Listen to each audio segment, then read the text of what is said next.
Tasha was just a new maid, barely noticed, barely trusted. But when she found the billionaire's daughter barely breathing, with no staff around and the mansion silent, she panicked. No calls were going through. No help was coming. So she did the unthinkable, broke into his locked office, grabbed the car keys and a bundle of cash, and sped off with the girl. Minutes later, alarms blared. Security tracked her down, pinned her in the hospital, and arrested her. But then the doctor pulled Gregory aside, and what he said left the billionaire frozen in place. What happened next stunned everyone watching. Before we go any further, if this is your first time watching one of our videos, we'd love for you to hit that subscribe button. Your support means the world to us, and it helps us bring you even more powerful stories. Stick with us till the very end, and if this story moves you, drop your thoughts in the comments and share it with a friend. Now let's begin. Tasha Briggs didn't enter the Lancaster mansion like a storm. She came in quiet, like a soft knock on her back door that nobody answered right away. It had been 3 days since she got hired. Nobody asked her why she kept her shoes tied so tight or why her knuckles were cracked. They just handed her a mop, gave her the corner bedroom meant for the help, and kept it moving. This was the Lancaster estate, a fortress of white pillars and glass walls tucked deep in the hills where the gates didn't just keep danger out. They kept stories like hers out too. Gregory Lancaster, the man who owned it all, didn't speak to staff, not unless you were holding something expensive or breaking something more. Though he ran tech, traded stocks in 5 countries, and lived like emotion was a liability. His world wasn't cold, it was temperature-controlled. And then there was Vivian, his daughter, 10 years old, delicate as spun glass, but cursed with sickle cell. She didn't talk much either, not to the chefs, not to the chauffeurs, not even to her father. Most days she stayed upstairs in the sunroom wrapped in soft sweaters and silence. Tasha noticed. Of course she did. Vivian's footsteps weren't loud, they were shuffles. Her smiles didn't last long, they cracked like dry paint. But still, nobody really looked close. They just made sure her medication was topped up, the rooms were dust-free, and her food was warm. That was enough. Apparently, Tasha wasn't supposed to ask questions, but the questions kept whispering anyway. Why did the nurse leave early last night? Why was the girl trembling in the hallway near the bathroom yesterday? Why did nobody flinch? On her 4th morning, Tasha carried a breakfast tray up to the 2nd floor. She paused outside Vivian's room, knocked once, no answer. She opened it slowly. Vivian was on the floor, not passed out, just curled up, eyes open, breathing slow, hands tucked under a small frame like she was hugging herself from the inside. Tasha froze in the doorway. Not panic, not even fear, just a strange, heavy stillness.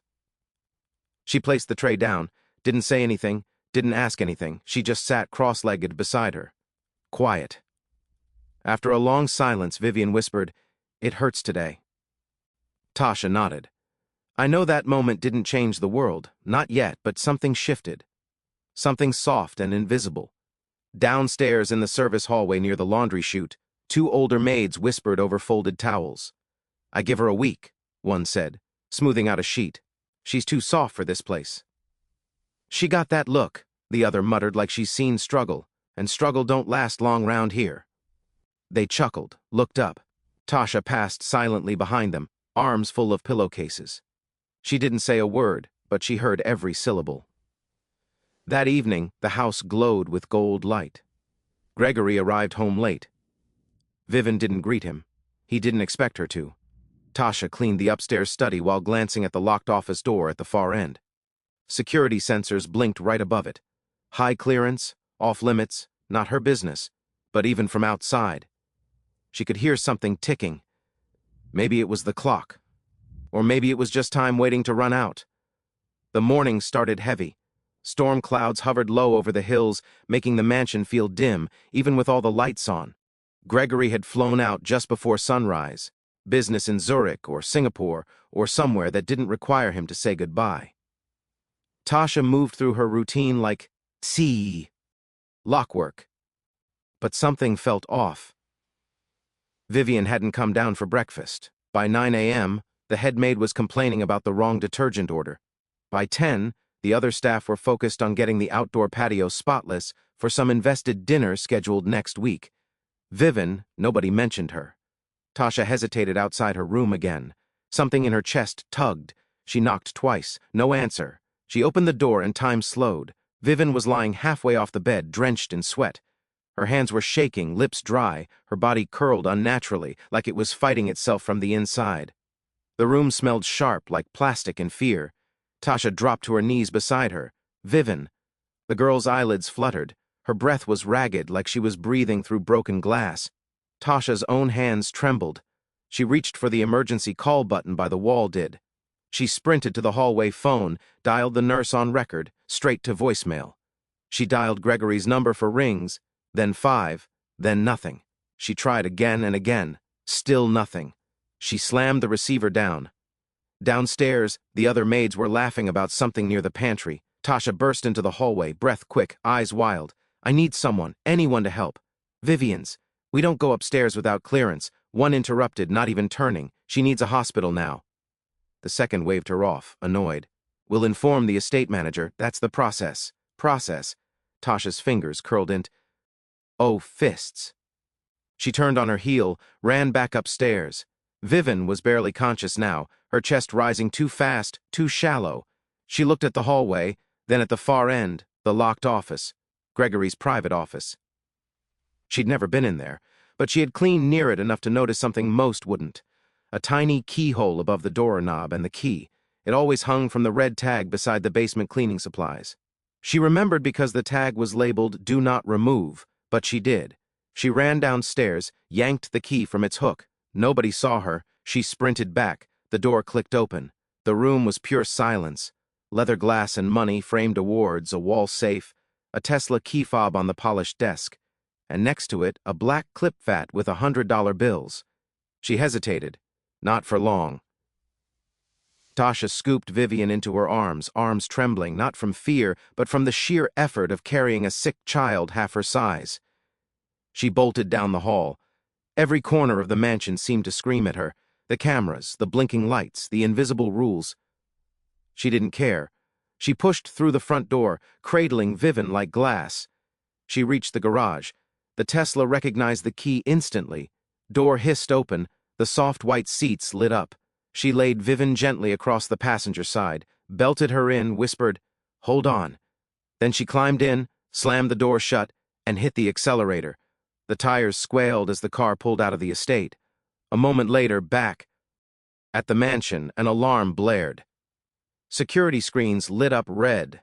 Unauthorized access. Office breach. Vehicle missing. Inside the car, Tasha's fingers clutched the wheel. Her breath came short. Vivian's head leaned back. Her skin looked gray now.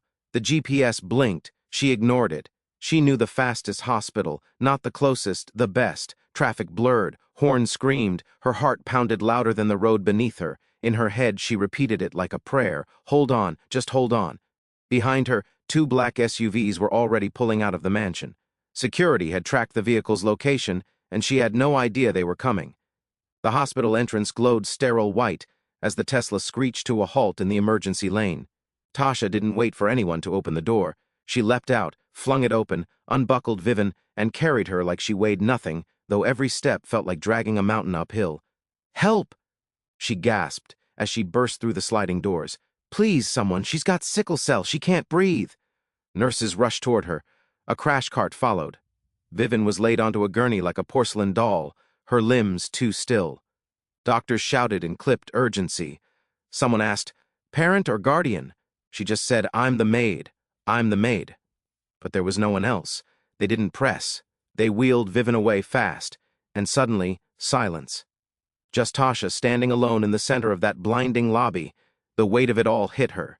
She wasn't supposed to be there. She wasn't supposed to drive.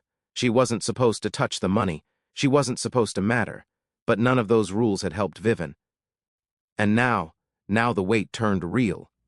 Outside, tires screeched. 2 black SUVs flanked the hospital's front.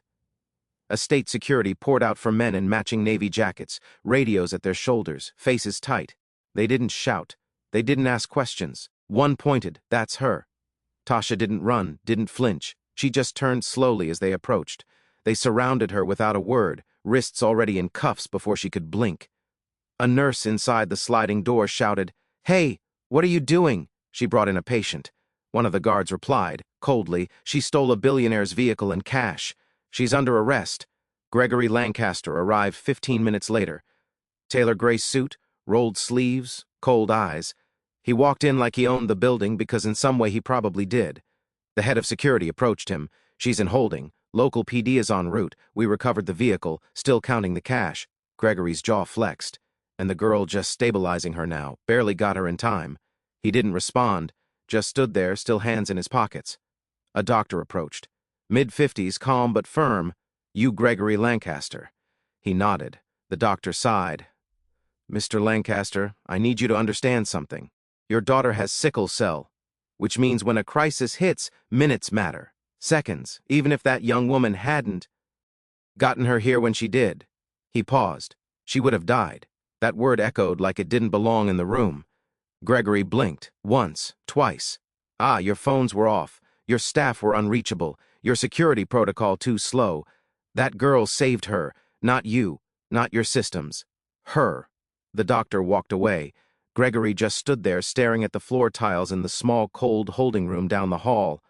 Tasha sat with her hands still cuffed, shoulders tense, sweat drying on her neck.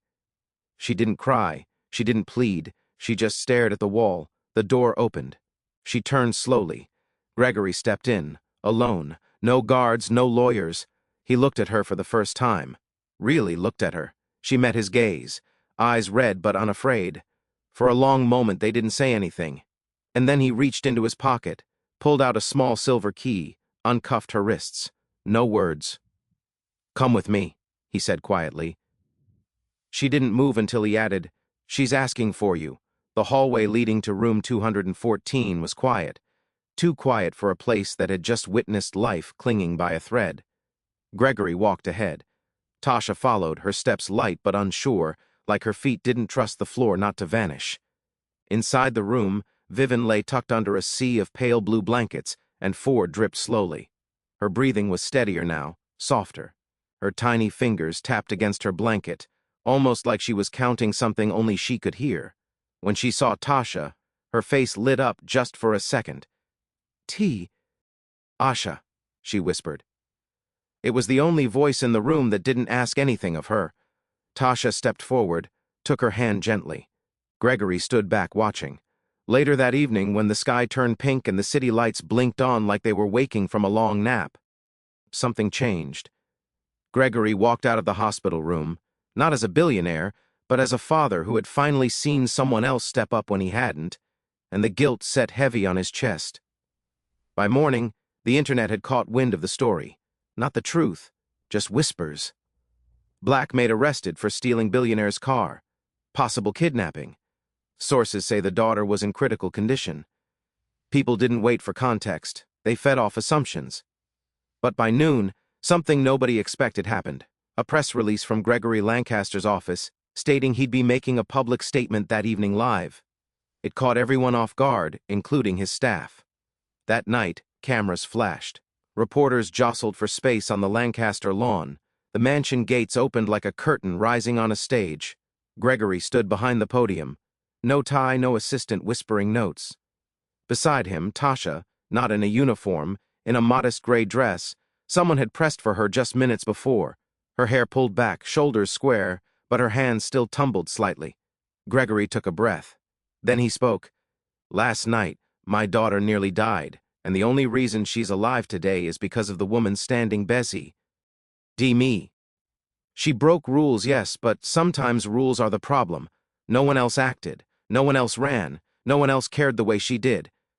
Tasha Briggs did what I couldn't, and the world should know her name."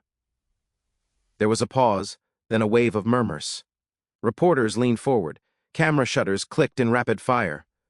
"Effective immediately," Gregory continued. "Tasha will not only remain in my household, she will never work as a maid again. I've created a trust in her name, and she will oversee our family's medical outreach foundation going forward." Tasha turned toward him, stunned. He wasn't done. "Because if we're going to build systems that protect children like my daughter, they need to be led by people who act, not just speak." Inside the mansion that night, the whispers were different. "She's staying," one staff member muttered behind a curtain. More than staying, another replied, "She's running things now." Tasha walked past them and smiled, not out of spite, but because for the first time in her life, she wasn't walking on eggshells, she was walking on her ground. Vivian recovered slowly, but every week she grew stronger, and every time she laughed, it echoed through the same walls that once tried to silence the girl who saved her. They had called her just a maid, but now she was the woman who rewrote the rules, and the billionaire who once didn't see her was the first to stand beside her when the world finally did. Sometimes the people we overlook are the ones who show up when it counts. Tasha wasn't just a maid, she was the reason a little girl got a second chance at life. So the next time you're tempted to judge someone by their position, remember what this maid risked and what she became. If this story moved you, share it with someone who needs to be reminded. Real heroes don't wait for permission, they act. And don't forget to like, comment, and subscribe for more powerful stories like this one.